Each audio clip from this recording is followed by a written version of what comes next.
మీరందరూ ఇప్పటిదాకా మా ఆఫీస్లో జరిగే వెన్స్డే ఫన్ ఫ్రైడే ఫన్ వీడియోలు చూసే ఉంటారు. ఈ రోజు అయితే మేము తంబోలా ఆడుతున్నాం అనమాట.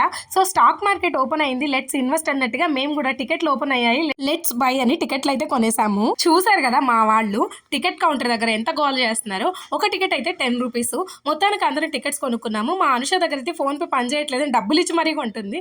సో అందరం 1 2 3 మా ఆనంద్ అయితే ఇలాగ ఫుల్ పేపర్ కొనేసాడు అనమాట. సో అందరం కొనుక్కున్నాక ఇంకైతే రూల్స్ అండ్ రెగ్యులేషన్స్ చెప్పేస్తున్నాడు రాకేష్. జల్దీ ఫైక్ ఎంత, ఫస్ట్ లైన్ ఎంత, సెకండ్ లైన్ ఎంత, థర్డ్ లైన్ ఎంత, ఫస్ట్ హౌస్ ఎంత, సెకండ్ హౌస్ ఎంత, ఇవన్నీ మాట్లాడేసుకున్న తర్వాత గేమ్ అయితే స్టార్ట్ అయిపోయింది. ఇంకా మా ఆనంద్ అయితే ఫుల్ పేపర్లో నెంబర్ కౌంట్ ఎత్తకడం అనేది కష్టమైపోతుంది కదా మేడం, లెట్స్ ప్లే టుగెదర్, వచ్చిన దాంట్లో కూడా మన ఇద్దరం షేర్ చేసుకుందాము, మనం పెట్టిన దానికి డబల్ అయినా వసూలు అవ్వాలి అన్నారు. ఇంతకీ మేము ఎంత గెలిచాము, అసలు గెలిచామా లేదా, పెట్టిందైనా వచ్చిందా లేదా, ఇవన్నీ తెలుసుకోవాలంటే నేను టైటిల్ కింద ఫుల్ వీడియో పెట్టున్నాను, చూసేసేయండి. వీడియో అయితే రాగా అప్లోడ్ చేశాను, చాలా ఫన్నీగా ఉంటుంది, చూడండి.